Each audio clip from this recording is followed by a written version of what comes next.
Olá, sejam bem-vindos ao canal Socialismo Libertário. Hoje eu vou explicar para vocês o que é o mutualismo. O mutualismo é uma ideologia que geralmente é considerada como parte do anarquismo. Os mutualistas consideram que uma economia de mercado leva a uma sociedade mais igualitária, sem classes, sem hierarquias e sem opressão. Portanto, os mutualistas acreditam que através do livre mercado nós conseguimos atingir uma sociedade socialista. Os mutualistas acreditam que o sistema capitalista e a exploração dos trabalhadores é fruto de intervenção do Estado na economia e não de uma liberdade econômica genuína. Sendo a própria existência da propriedade privada e dos monopólios frutos de intervenção do Estado na economia, não é possível que uma economia de livre mercado por si só gere uma organização social do tipo capitalista. Entre os principais idealizadores do mutualismo temos o pensador francês Pierre-Joseph Proudhon, que foi o primeiro a se denominar orgulhosamente como um anarquista. Apesar de as ideias de Proudhon terem tido bastante sucesso no meio socialista, o mutualismo não vingou muito na Europa, mas surgiu uma corrente mutualista com Josiah Warren e seus seguidores nesta época nos Estados Unidos. Josiah Warren fundou nos Estados Unidos um comércio que operava sobre princípios mutualistas e chegou a ter bastante influência no meio abolicionista da época. A maior parte de seus seguidores mutualistas da época também faziam parte do movimento abolicionista. Entre esses seguidores estavam Stephen Paul Andrews, Ezra Heywood, William B. Greene e Lysander Spooner. Posteriormente, um jornalista chamado Benjamin Tucker iria pegar as ideias de Warren e de seus seguidores e também das de Proudhon e iria formar um periódico chamado Liberty, que era um jornal da época que publicava textos de mutualistas e anarco-individualistas. O Liberty atingiu uma certa popularidade no meio anarquista e tornou as ideias mutualistas novamente conhecidas. Porém, após as duas guerras mundiais, o mutualismo, assim como o anarquismo no mundo todo, entrou em uma decadência e o mutualismo quase desapareceu por completo. E hoje em dia tem sido revivido e revitalizado com autores como Kevin Carson, Sean Wilber e o pessoal da C4SS. O Center for a Stateless Society, ou em português, Centro para uma Sociedade Sem Estado. Um think tank que reúne diversos pensadores da esquerda libertária contemporânea e produz artigos e livros. Agora eu vou falar sobre os princípios do mutualismo. O princípio da posse e uso por ocupação, que é em contraste com o princípio da propriedade privada. Os mutualistas acreditam que você pode se chamar dono de algo apenas na medida que você usa e ocupa esse algo, e que qualquer forma de reivindicação de uma propriedade na qual o seu dono não está utilizando-a diretamente é inválida. Ou seja, terrenos abandonados, casas, fábricas ou qualquer outro meio que o dono não esteja utilizando diretamente. É daí que surge a fundamental oposição aos lucros, juros e aluguéis, pois este modelo de renda é um modelo que o proprietário tem sem precisar utilizar aquele bem. Por exemplo, o dono de uma terra, ele pode coletar aluguel do seu usuário sem precisar necessariamente de estar utilizando aquela terra para algo. Ele apenas colhe por conta do impedimento daquele usuário de utilizar a terra. O mesmo podemos dizer dos juros, que é uma renda que vem do não uso do montante de dinheiro pelo proprietário e por seu empréstimo a um usuário legítimo. E também dos lucros, que vem do não uso de um proprietário dos meios de produção e o do seu uso pelos trabalhadores. Portanto, o inquilino, o devedor dos juros e o trabalhador assalariado são os donos legítimos dos bens que eles utilizam. Outro princípio do mutualismo é a troca de produtos de igual valor. Pelo princípio de posse e ocupação, podemos inferir que o trabalhador tem direito ao produto integral do seu trabalho, o que inclui o direito do trabalhador de trocá-lo com o produto de outros trabalhadores como bem entender. Já que os trabalhadores são totalmente livres para trocar seus produtos entre si, os trabalhadores não farão trocas se ao final da troca eles verem que estão em desvantagem, ou seja, que entregaram um produto de maior valor do que aqueles que receberam, preferindo trocar com outros produtores que lhe entreguem um valor igual àqueles que eles abdicaram. Portanto, toda troca de produtos tem de ser igualmente vantajosa para ambos, pois se uma das partes se sentir em desvantagem, a troca não ocorrerá. Outro princípio fundamental do mutualismo é o custo como limite do preço. Já que dissemos que os produtos serão trocados por produtos de igual valor, então temos que encontrar aquilo que guia o valor dos produtos, aquilo que determina a quantidade de valor que os produtos terão. O valor de troca dos produtos é determinado pela quantidade de trabalho aplicada na criação desses produtos, ou seja, no quão difícil, trabalhoso ou desagradável é de produzir o produto. Ou seja, o produtor irá apenas trocar aquilo que ele produziu, caso aquilo que ele esteja recebendo de volta na troca seja tão difícil, tão desagradável, tão custoso de se produzir quanto aquele produto que ele está abdicando na troca. Caso o produto que ele esteja recebendo na troca seja menos custoso do que o produto que ele está entregando, não há por que ele produzir um produto para trocar por um que é mais fácil de adquirir do que aquele que ele está produzindo.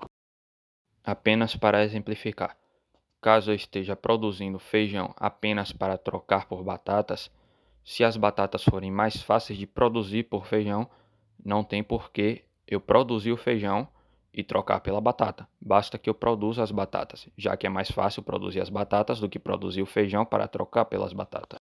Então, se for mais fácil para mim adquirir as batatas diretamente do que produzir feijão para trocar por batatas, então é mais vantajoso que eu produza as batatas. E o mesmo ocorre com o vendedor de batatas, que caso ele ache mais fácil produzir o feijão do que produzir batatas para trocar por feijão, não tem por que ele adquirir o feijão após a troca das batatas. Ele pode simplesmente adquirir o feijão diretamente. Ou seja, as trocas só serão realizadas caso ambos os produtos custem o mesmo para ser produzidos. Portanto, o preço dos produtos tenderá sempre a se equivaler aos custos de produzi-los. Portanto, todo produtor que vende o seu produto acima do preço de custo para ser produzido está tentando obter vantagem na troca às custas do comprador. Ou seja, isto é uma forma de exploração, do qual os mutualistas chamam de usura. Outro princípio fundamental do mutualismo é a ideia do Banco do Povo e de uma moeda mutualista. Já que falamos sobre a ideia de usura na teoria mutualista, podemos observar que a sociedade capitalista é uma sociedade baseada na usura, ou seja, nos lucros, nos juros e nos aluguéis, que são rendas obtidas sem nenhum custo por parte daquele que as obtém. Renda esta que é fruto das opressões mantidas pelo Estado na sociedade capitalista, pois apenas a sociedade capitalista permite que um rico proprietário adquira um lote de terra sem que nada tenha lhe custado, possa cobrar daqueles que utilizam essa terra. E o mesmo vale para os proprietários dos meios de produção e do capital em dinheiro, que, como já explicamos, são também formas de usura. Essas formas de usura só são possíveis na nossa sociedade capitalista atual, porque os pagadores dessa usura, ou seja, aqueles que pagam o aluguel, os juros e os trabalhadores que entregam o produto do seu trabalho para o patrão para que este obtenha lucro, são privados dos meios de produção, das terras e do capital em dinheiro. Por serem privados através da força desses bens, os explorados não têm outra alternativa senão adquiri-los por meio de uma troca desvantajosa. Portanto, o Banco do Povo seria uma alternativa que visaria dar aos explorados o acesso às terras, aos bens de capital e aos meios de produção, pois o banco por si só iria entregar crédito ao povo sem cobrar nenhum juros e facilitaria o acesso ao crédito por parte da população. Esta população pode utilizar esse crédito para poder adquirir os meios de produção e as terras, e assim se libertar da necessidade de adquiri-las por meio de entregar um produto de maior valor do que aquele que eles recebem em troca, ou seja, de entregar uma renda aos donos dos imóveis, dos meios de produção e dos bens de capital em troca de um uso momentâneo de seus bens que estão em sua propriedade. E assim eles podem adquirir esta propriedade para si e se libertar da exploração econômica. E sendo a quantidade em circulação da moeda utilizada nas trocas dentro de uma sociedade mutualista determinada pela vontade do povo, que seria dono coletivamente do banco mutualista, não seria possível acumular a moeda mutualista, porque apenas moedas escassas podem ser acumuladas. E como a escassez da moeda mutualista é determinada de acordo com a vontade da comunidade, não seria permitido a acumulação desta moeda. Ou seja, caso um produtor decida acumular essa moeda para si em uma sociedade mutualista, para depois emprestá-la a juros, ele não teria sucesso, pois o banco forneceria um empréstimo sem juros. Então, a moeda não poderia ser escassa. Os juros só existem quando a moeda ela é escassa na sociedade e os trabalhadores não têm acesso a ela. Se os trabalhadores têm fácil acesso a ela, eles não precisam de pedi-la para um emprestador, para um acumulador, em troca de juros. Se eles podem simplesmente adquiri-la sem juros, apenas pagando ao banco o custo de emitir essa moeda. Outro princípio do mutualismo é o cooperativismo. Os mutualistas pregam, defendem e promovem a associação de trabalhadores em cooperativas, que são organizações horizontais de trabalhadores, onde não possui um patrão ou um dono único e específico e que permite aos trabalhadores maior decisão sobre o seu trabalho. A facilidade de aquisição de crédito pelo banco mutualista iria permitir com que os trabalhadores pudessem adquirir os meios de produção e se unirem em cooperativas, assim não precisando se sujeitar ao trabalho assalariado. Os 4 monopólios. Os mutualistas acreditam que a sociedade capitalista é regida por 4 formas principais de monopólios que controlam a economia. O primeiro deles é o monopólio do dinheiro e da moeda. Este monopólio consiste na proibição da circulação de qualquer outra moeda que não seja aquela moeda oficial definida pelo Estado. Moeda esta que é centralmente controlada e determinada por leis e regulamentações. Portanto, tendo as moedas controladas pelo Estado um caráter de escassez, é permitido que grandes acumuladores controlem a economia e limitem o crédito, assim tornando a moeda escassa para a maior parte da sociedade e concentrada apenas nas mãos de grandes bancos e instituições e corporações financeiras. Este é considerado pelos mutualistas o monopólio mais prejudicial de todos e o principal e o primeiro que deve ser combatido, pois a aquisição de crédito daria total liberdade para a maior parte da população de adquirir os meios para que eles possam se libertar da exploração através das usuras. O segundo monopólio é o monopólio da terra. A propriedade privada da terra faz com que ela se concentre nas mãos de poucos donos e latifundiários, donos de grandes terras. Essa concentração prejudica especialmente pequenos produtores e trabalhadores do campo, que são privados de obterem uma terra sua para poder trabalhar. Este monopólio é fruto da existência da propriedade privada da terra. A terceira forma de monopólio são as patentes e os direitos autorais, que ocorre quando um produtor cria um produto ou descobre uma forma de produzir e impede os outros de copiá-la e de concorrer com ele no mercado. O produtor que criar um produto igual ou que utilizar a mesma técnica de produção que um dono de uma patente ou de um direito autoral deverá pagar para o dono daquela patente, que extrai uma renda apenas por ter sido o primeiro a produzir aquele produto. Portanto, não recebe de acordo com o seu trabalho realizado, mas sim de acordo com a sua capacidade inventiva e com o valor da sua ideia no mercado. As leis de patentes e direitos autorais fazem com que poucas indústrias concentrem a produção de certos produtos e possam lucrar mediante o trabalho de outras pessoas. E o último e o menos importante dos monopólios é o monopólio das taxas e das tarifas. É quando o setor e indústria nacional são beneficiados por conta das taxas que são exigidas a concorrentes no exterior que transiciona com consumidores internos e por isso conseguem um privilégio no mercado. Esse último monopólio não só é o menos importante e o menos prejudicial de todos, como também sua imediata abolição pode gerar prejuízo até para os próprios trabalhadores nacionais, que não conseguem competir com indústrias multinacionais que possuem monopólios no exterior e por isso conseguem obter vantagens competitivas no cenário econômico mundial. Portanto, esse monopólio não deve ser abolido sem abolir os outros monopólios primeiro. Agora eu vou explicar a diferença entre o capitalismo de livre mercado e o livre mercado mutualista. Muitos podem pensar que o capitalismo de livre mercado e o mutualismo divergem apenas quanto à opinião das consequências de um livre mercado e que a ideia de livre mercado deles é a mesma. O livre mercado capitalista seria a mesma coisa que o livre mercado mutualista, porém eles divergem apenas na opinião de seus adeptos sobre a que sistema que cada um chegaria no final.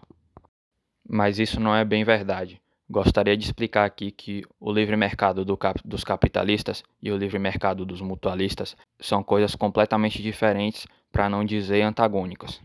Gostaria agora de explicar a diferença de cada um deles.